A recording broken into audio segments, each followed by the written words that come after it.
Mari kita buka firman Tuhan di dalam Lukas pasal yang ke-17. Lukas pasal 17 mulai ayat yang ke-20. Kita buka 3 ayat saja. Lukas pasal 17 ayat 20, 21, 22. Atas pertanyaan orang-orang Farisi, apabila kerajaan Allah akan datang, Yesus menjawab, katanya, kerajaan Allah datang tanpa tanda-tanda lahiriah. Juga orang tidak dapat mengatakan, lihat, ia ada di sini, atau ia ada di sana.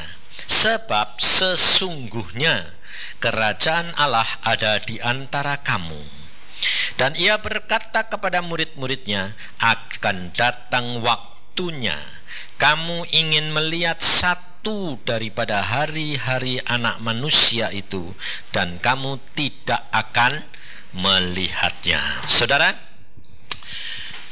hidup kita ini orang Kristen, saudara, kita harus menyadari kehidupan kekristenan itu tidak sekedar hanya ke gereja, datang ke persekutuan, dengar kesaksian, tahu firman, baca firman, doa, terus kemudian cukup. Saudara, kita harus tahu bahwa kita hidup di dalam kerajaan Allah atau di antara kerajaan Allah. Ayo, ini tidak gereja. Jadi kalau gereja kan satu arah, tidak boleh tanya-tanyaan. Ini kan ngobrol ya toh. Kita hidup di dalam kerajaan Allah atau kita hidup di antara kerajaan Allah? Sebab ada ayatnya tadi toh. Saudara sudah baca tadi semua enggak? Hah? Bahwa kerajaan Allah ada. Nah, sekarang kalau saya tanya gitu, saudara jawabnya apa? Ngayuh kowe. Sebagian bilang dalam, sebagian bilang di antara. Makanya mesti belajar dan ngalami. Dia belajar tok itu ngerti, tapi tidak ngalami. Anak sekolah lulus taruh di lapangan belum tentu bisa. Ya dah? Ngerti, teorinya ngerti. Tapi kalau terjun ke lapangan tidak bisa, saudara. Kalah sama orang yang ngalami, meskipun tidak ngerti. Jadi enak mana? Ngalami, tapi tidak ngerti. Salah. Yang enak itu yang ngerti tapi ngalami. Jangan mau cuma ngalami tok tak ngerti. Jangan mau ngerti tok tapi tidak ngalami. Nah, maka dari itu saudara, apa yang dikatakan oleh Linda tadi, ini Linda ini orangnya ngotot, saudara. Dia tidak mau kalah ini. Saya ini dikejar terus sampai. Saya bilang sama Pak Sam tadi, ini jadwal kok sampai padatnya kayak gini nih. Kamu tahu enggak, ini sudah tua, mau tidak mau ini sudah kurang. Saya bilang, walah tidak bisa. Saya cuma lapor sama Tuhan, engkau tahu loh ya Tuhan, kemampuan hambamu terbatas, tapi di dalam engkau yang melakukan, bukan saya tidak mau urusan, saya bilang. Sebab bagi saya itu cuma hanya apa saja, siapa yang dikatakan oleh Linda, nurut. Ngerti tidak? Sebab orang nurut itu enak, saudara. Dulunya saya tidak nurut, sebab saya ini orangnya bandel, penuh pemberontak, lalu punya sifat seperangai yang jelek, super semua, super mata keranjang, super mata duitan, super sombong. Jadi super semua. Tapi karena mengalami berjalan dengan Yesus selama 33 tahun dididik, akhirnya Tuhan bilang, sudah ngalami semua? Sudah. Maunya bagaimana? Saya bilang, nurut. Nah, itu yang aku mau, kata Tuhan. Jadi jangan kira kalau saudara lihat saya sudah jadi gini, lalu saudara bilang, ya kayak Pak Yusaya enak. Siapa bilang? Dulunya diproses Tuhan 33 tahun. Kenapa saya bilang Tuhan kok lama amat sih Tuhan? Dari umur 12 engkau sudah katakan ikut aku jadi hambaku. Tapi baru umur 45 baru Tuhan bilang sekarang tinggalkan semua ikut aku jadi penginjil. Lah kok 33 tahun? Kamu tahu di dalam kamu tidak ada yang baik. Makanya pendidikannya butuh 33 tahun. Kira-kira kalau saudara niru saya 33 tahun dididik, keburu Tuhannya datang, rugi. Makanya anak-anak saya bilang, kamu belajar lihat kehidupan papa. Papa sudah jabarkan semua, saksikan semua, lihatkan semua. Kamu mau mulai kayak papa atau dari landasan papa kamu mencapai tingkat yang Tuhan berikan? Dia bilang, ya enak landasannya papa, langsung bisa naik lagi kok. Wah, saudara tahu, luar biasa Tuhan. Contohnya kayak Iin, Denny, langsung jadi hamba Tuhan. Dia tidak dari bawah, saudara. Nah, kalau dari bawah, Mbak Kali, dia bilang apa? Siapa? Iin, siapa? Nggak kenal. Tapi kalau orang cari Iin siapa? Iin Jusa. Nah, pasti. Oh ya. Loh, landasannya sudah ada. Enak toh? Jadi dia langsung dikenal. Kenapa? Sebab itu Alkitabiah. Salomo itu landasannya Daud. Jadi dari Daud langsung naik lagi. Tapi kita kerap kali orang tua ini salahnya di mana? Lalu bilang sama anaknya, bilang, alami, suruh ngalami dari permulaan lagi. Papa dulu sekolah naik sepeda, kamu juga naik sepeda. Saya bilang, ini orang tua tolol, saya bilang. Sekarang bukan zamannya sepeda, ya toh? Kok anaknya suruh mulai lagi? Lalu segala pengalaman kesaksian orang tua jangan dengar. Sampai sekarang banyak orang tua, kalau anak sudah mulai 10 tahun, tidak usah ikut-ikutan. Sana orang tua mau ngomong, minggir, betul? Masih ada toh di sini? Suka gitu toh? Kenapa? Masih kecil, salah. Saya mendidik anak-anak, saya tidak pernah belajar melalui buku. Saya memang baca buku banyak, tapi Tuhan berkata, hendak begitu. Alkitab berkata kepada bangsa Israel pada waktu dituntun ke tanah Kanaan, Musa berpesan, ceritakan, tulis, sehingga anak-anakmu melihat, mendengar, dan mengalami. Ngerti saudara? Kita kerap kali itu cuma hanya pinter teorinya, lebih nurut sama orang pinter daripada Tuhan. Maka dari itu firman Tuhan ini berkata begini. Pada waktu orang Israel itu bertanya, bila, kapan kerajaan Allah datang? Yesus jawabannya luar biasa. Sebetulnya kerajaan Allah ada di antara kamu. Kenapa Tuhan Yesus berkata begitu kepada orang Farisi dan ahli Taurat? Sebab mereka tidak tahu. Tetapi kalau dia ngomong sama murid-muridnya sendiri, dia selalu bilang, kalau engkau di dalam aku dan firmanku di dalam kamu, minta apa saja kamu dapat. Jadi kerajaan Allah itu intinya siapa? Yesus. Jadi saudara dan saya lain sama orang Farisi dan ahli Taurat. Kalau Yesus ngomong sama orang Farisi ahli Taurat, dia berkata apa? Kerajaan Allah ada di antara kamu, karena Yesusnya di situ. Betul? Yesusnya di sini, orang ahli Taurat tanya, kapan kerajaan Allah datang? Sebetulnya kerajaan Allah ada di antara kamu. Lah kenapa kok Yesus ngomong gitu? Lah Yesusnya, kerajaan Allah itu Yesus, yang punya dia. Tapi kalau buat saudara, harus saudara ada di mana? Di dalam kerajaan surga. Nah, jadi saudara perhatikan, kita ini di dunia. Kamu ini hidup di dunia enggak?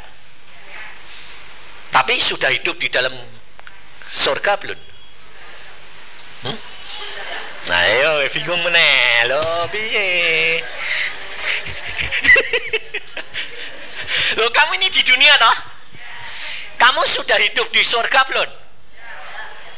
Sudah. Tadi itu kan diomongi toh. Yesus kerajaan surga itu Yesus. Lah sekarang Yesus ada enggak? Ada. Lah kamu hidup di dalam dia enggak? Iya.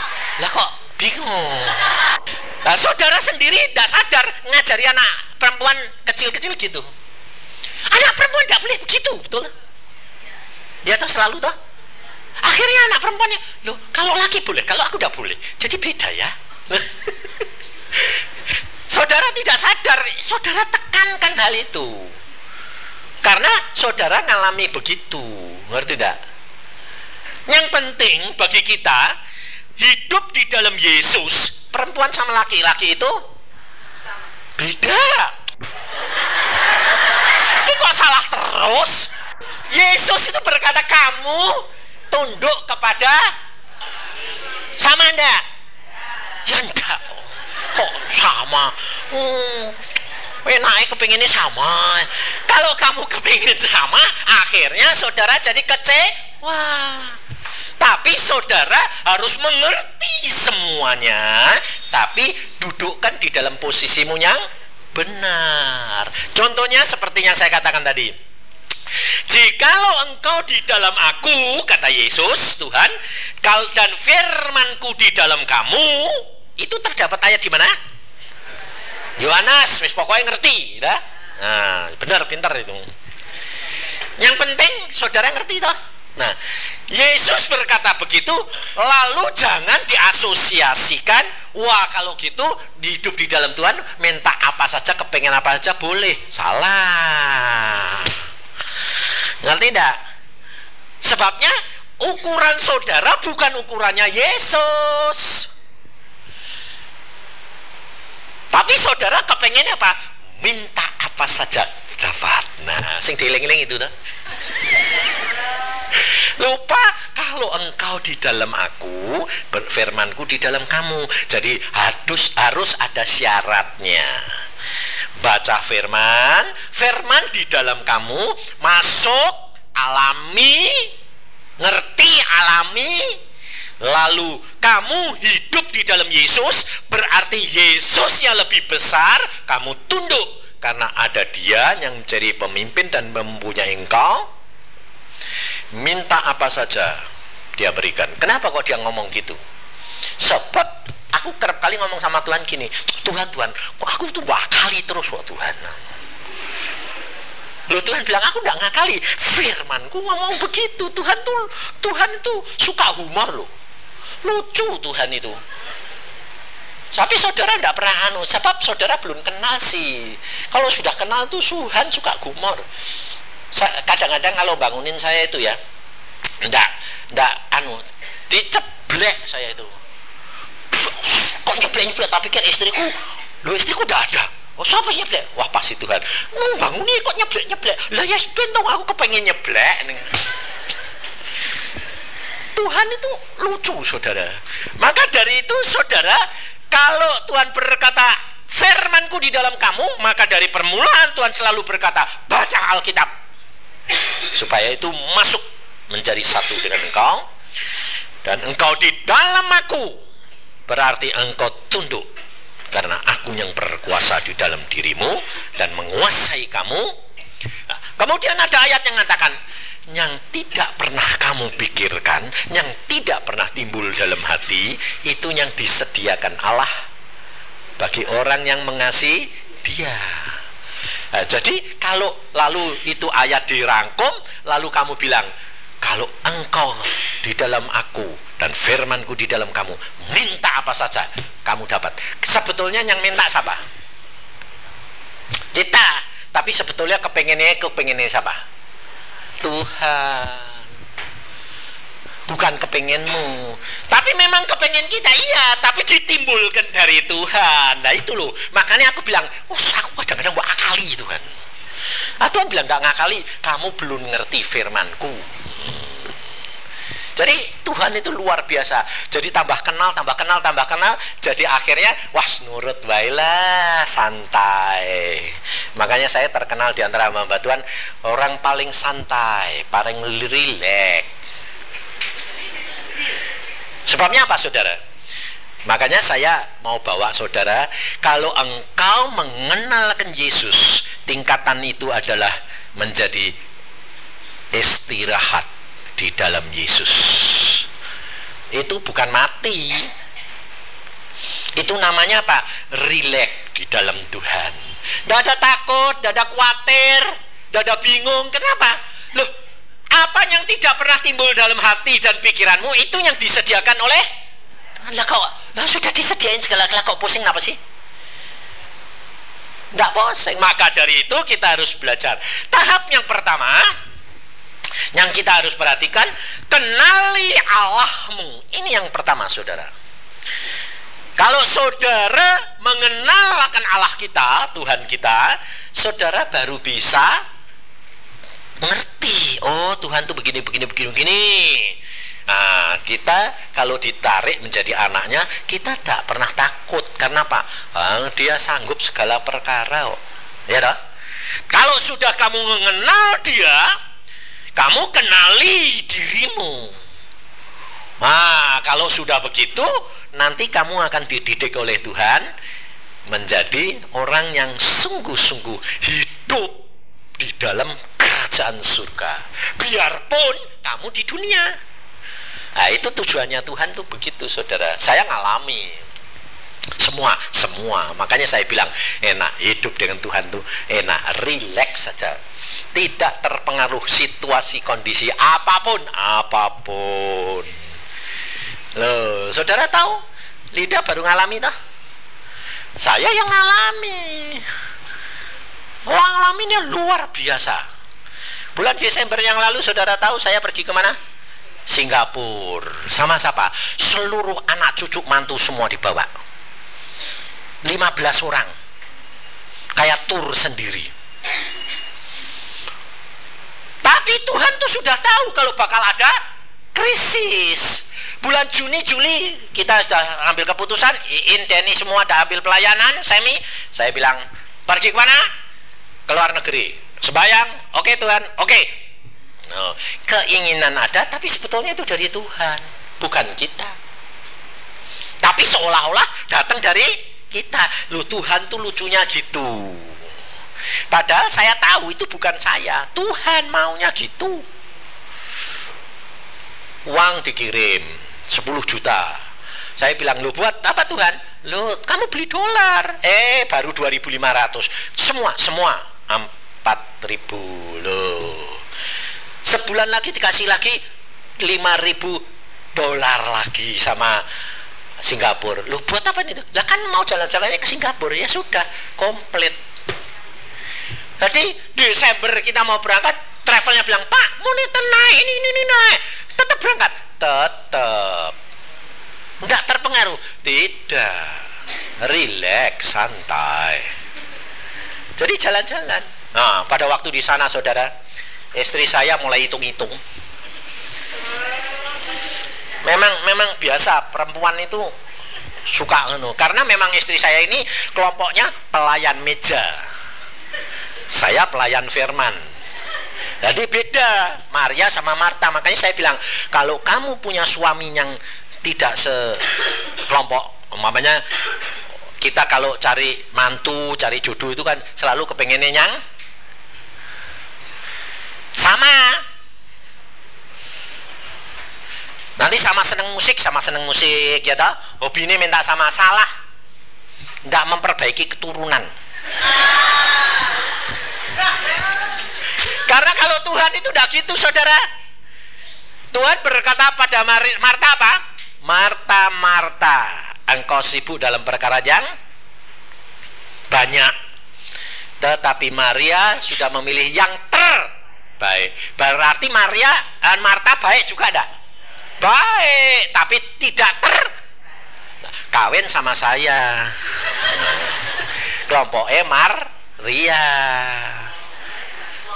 Klop. Saya punya terbaik, tapi saya ini tidak ramah. Karena apa? Terkenal Yusa, hamba Tuhan galak. Oh ya dah, cuek, artinya masa bodoh sama orang. Bener dah? Pasti banyak ibu-ibu lagi. Kalau ketemu saya selalu bilang, Pak ingat saya dah? Saya jawabannya bilang, enggak.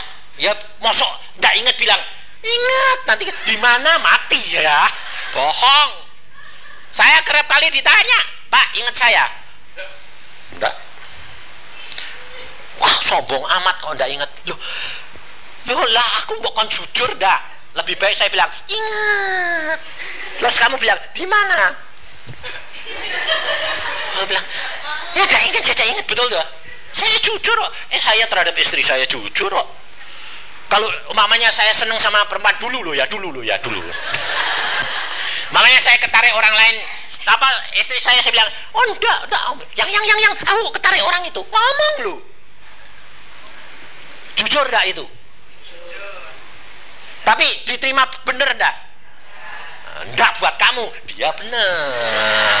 Makanya pantas kamu enggak bisa jadi istri saya. Kenapa saudara? Sebab istri saya beda, lain diantara orang lain. Cuma satu. Kenapa? Antik dia. Kalau saya bilang gitu, dia ndak ngomong gini, ya jangan ndak. Oh, kau seneng kayak gitu. Ndak apa-apa, tak doake. Ndak cemburu, ndak. Ini loh orang yang tanyai. Saudara tahu? Beda. Sebab saya kalau malah dilarang, dia malah sengaja gelodok. Istri saya yang ngomong gelodok. Bab kalau saya nyopir dia bilang pelan-pelan, oh salah ngebut saya. Saya orangnya gitu. Tapi kalau dia bilang, yang aku takut tuh, ya wes, karena dia takut, aku sayang dia takut kan pusing, tegang, nanti kan sakit, aku kan yang rugi. Ya dah, jadi saya oke, saya pelan. Tapi jangan ngomong, jangan keras-keras, oh tak kerasin. Saya orangnya. Nah, Tuhan tuh tahu watak saya saudara, makanya diberi model kayak gitu. Sebab kalau tidak punya model kayak gitu, saya tidak bisa melayani. Kenapa? Saya tidak pusing sama orang, tidak peduli saya. Lebih-lebih kalau ada orang datang minta konseling, loh saya tanya itu konseling. Kalau saya tanya, Tuhan ini perlu tidak? Tidak usah, saya bilang tidak usah, pulang. Saya ada orang Surabaya loh, jam 11 malam tiba di rumah saya, naik bis. Dari jam berapa kamu? Jam 10 pagi, 11 malam tiba di Bandung. Ada apa? Saya mau tanya tentang pekerjaan saya gini. Saya bilang, Tuhan nih bagaimana? Suruh pulang. Saya bilang, pulang. Istri saya keluar, loh yang orangnya mana? Sudah tak antar pulang. Loh dari Surabaya gini cuma 5 menit, bos suruh pulang lagi. Iya.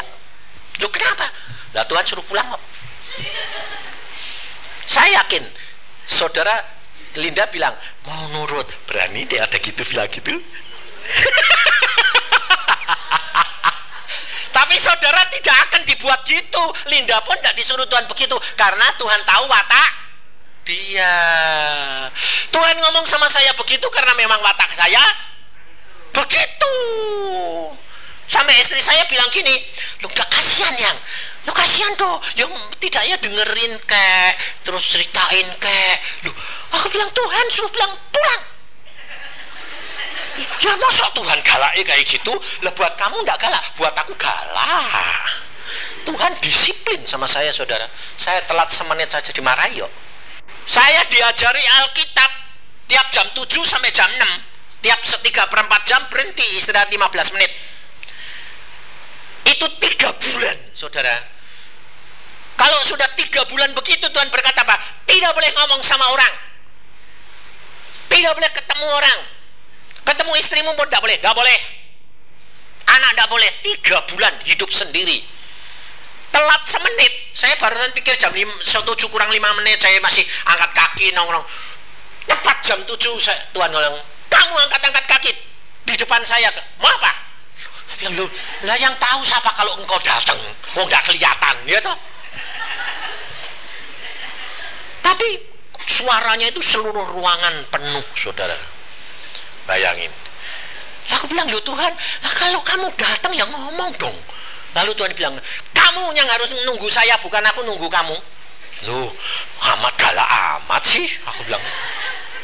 Saudara, tapi buat orang yang lain, istri saya enggak. Istri saya Tuhan enggak pernah galak gitu. Mbok salah itu loh. Enggak disalahin. Sampai aku bilang gini, loh dia kan salah. Ya, sebab istrimu bukan kamu. Kalau aku malah salahkan, malah dia putus. Tapi dia dibenerin dulu, dia seneng, baru ditekuk. Oh, kalau ditekuk langsung putus. Don. Oh, kenapa? Karena istrimu tuh dia tuh kelompok Marta itu Kenapa? Elastis, ngikuti orang sana-sana, ngeper loh. Disenengi, senengi. Oh, temennya banyak di kampung apa yang terkenal dia, bukan saya. Tapi saya seneng karena justru itu. Tapi kalau saya keras, dia juga nurut, ngeper, turut, tunduk. Pere buat duduki kan turut ah, kempes ah, kempes. Tapi kalau saya pergi, naik lagi. Kehendaknya sendiri dijalani lagi. Itu saudara. Kalau saya baja. Demikian ditekuk, tidak bisa berubah. Beda. Makanya Tuhan juga berlaku terhadap dia beda. Jangan kamu niru saya kalau tidak punya sifat seperti saya. Beda-beda saudara. Maka kalau kamu dengar firman Tuhan, itu harus ambil berdoa. Kalau dengar firman Tuhan, di dalam hati kamu berdoa, Tuhan, mana bagian saya yang bukan bagian kamu, biar menjadi bagian orang lain. Karena apa? Karena Tuhan dari permulaan sudah ngomong kepada saya, aku pakai engkau, kamu ngomong saja. Loh, kan mesti ada tujuannya Tuhan. Enggak, kamu ngomong saja, nanti aku sendiri yang akan menanamkan firman ini, bagian-bagian dari tiap-tiap anak-anakku. Dan saya dilihatin, saya itu segala sesuatu kalau tidak ngalami sendiri tidak mau khotbah. Saya pada waktu saya berdoa jam 3 siang mau KKR nih, capek baru datang jam 2. Saya bilang, Tuhan engkau mau ngomong apa ini? Lalu saya dilihatkan langit itu terbuka, lalu turun dari sana kertas. Nah lucunya saudara, makanya banyak orang tanya, Tuhan Yesus nanti kalau datang di surga itu, di angkasa itu kecil apa besar ya? Loh, kalau tinggi dilihat seluruh dunia kan harusnya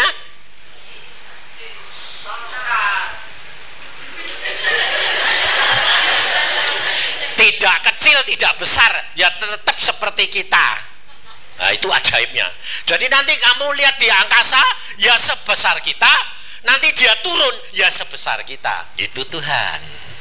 Kalau pesawat di bawah gede, di sana kecil. Kalau Yesus enggak. Belum pernah bisa bayangin enggak? Karena belum saya ketemu kertas itu turun dari surga seperti folio gitu. Wah, sini jatuh gitu. Ya sak folio. Dari surganya ya sefolio. Sampai di depan saya ya tetap sefolio. Aku bilang, loh, kok enggak tambah gede? Tuhan bilang, itu aku. Di sana sama di sini sama. Karena Yesus berkata, apa yang kamu ikat di dunia terikat di surga. Loh, makanya Tuhan bilang apa? Sangkal diri. Kalau kamu ikut aku, sangkal diri. Kenapa?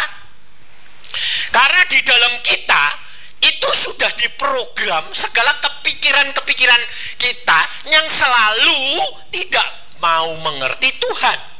Karena saudara dan saya dilahirkan sudah di dalam dosa. Jadi daging ini turunannya, kutuk ini sudah ada, tertanam terus. Dan tertanam itu watai siapa? Setan, saudara.